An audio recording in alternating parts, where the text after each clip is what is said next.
جنات کیسے عبادت کرتے ہیں؟ محمد مسلم اتر پردیش ہے۔ اللہ تعالیٰ قرآن میں فرماتے ہیں ہم نے انسان اور جنات کو اپنی عبادت کے لیے پیدا کیا جس طرح انسان عبادت کرتے ہیں اسی طرح جنات بھی عبادت کرتے ہیں اور بھی نماز روزہ حج وغیرہ کرتے ہیں۔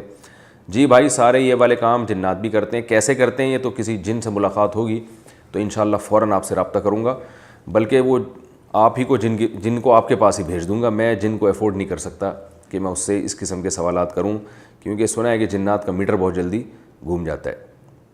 تو آپ اپنا نمبر دے دیے گا، جیسے کوئی جن سے رابطہ ہوا میں ان کو آپ کا نمبر فارورڈ کر دوں گا انشاءاللہ۔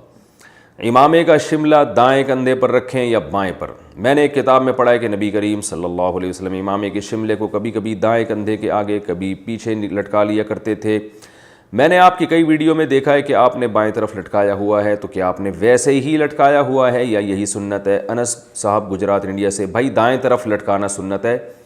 حضرت عائشہ رضی اللہ تعالی عنہ فرماتی ہیں کان نبی صلی اللہ علیہ وسلم یحب التیامن فی کل شیء، ہر چیز میں دائیں جانب کو آپ ترجیح دیتے تھے۔ تو یہ امامہ ادھر ہونا، یہ شملہ ادھر ہونا چاہیے، ادھر نہیں۔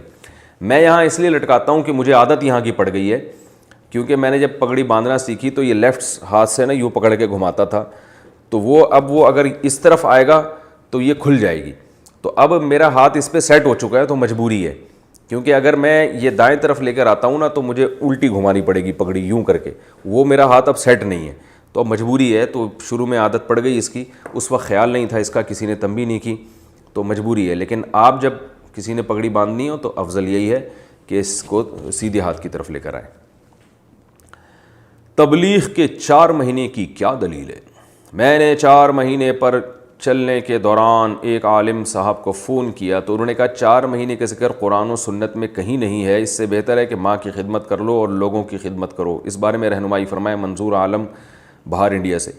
بھائی ان عالم سے آپ کہتے ہیں کسی عالم کو فون کرنے کا ذکر بھی قرآن و حدیث میں کہیں نہیں ہے، تو ظاہر ہے فون آپ نے اس لیے کیا کہ آپ کو پتہ تھا کہ ایک ذریعہ ہے، اس سے عالم سے رابطہ ہوگا، تو تبلیغ بھی ایک ذریعہ ہے جس سے انسان کو ایک صحیح ماحول ملتا ہے۔ تو اصلاح کرنا قرآن و حدیث سے ثابت ہے۔ اصلاح کا طریقہ کیا ہوگا، اس میں قرآن و حدیث نے کوئی لگا بندہ ضابطہ نہیں بتایا، وہ ہر دور کے لحاظ سے کوئی بھی جو سوٹیبل طریقہ ہو اس کو اختیار کیا جا سکتا ہے۔ جیسے یونیورسٹیاں ہیں، یہ بھی ایک علم حاصل کرنے کا ذریعہ ہے، اور الیکٹرانک میڈیا کا استعمال ہے، جیسے میں ابھی ایک کیمرہ استعمال کر رہا ہوں، یہ بھی ایک ذریعہ ہے۔ تو اسلام نے مقصد کو فوکس کیا ہے کہ مقصد اصلاح معاشرہ ہونا چاہیے اور اپنی ذات کی اصلاح ہونی چاہیے۔ میتھڈ آف اصلاح کیا ہوگا یہ آپ پر ہے کہ کون سا طریقہ آپ اختیار کر سکتے ہیں۔ تو تبلیغ کا بھی ہو سکتا ہے، کوئی اور طریقہ بھی ہو سکتا ہے، اور تبلیغ کا اکثر لوگوں کے لیے مؤثر ہے، اس کا فائدہ نظر آتا ہے، تو اس لیے علماء اس کو ترجیح دیتے ہیں۔ لیکن باقی طریقے بھی ضروری ہیں، ان کو بھی زندہ رکھنا چاہیے۔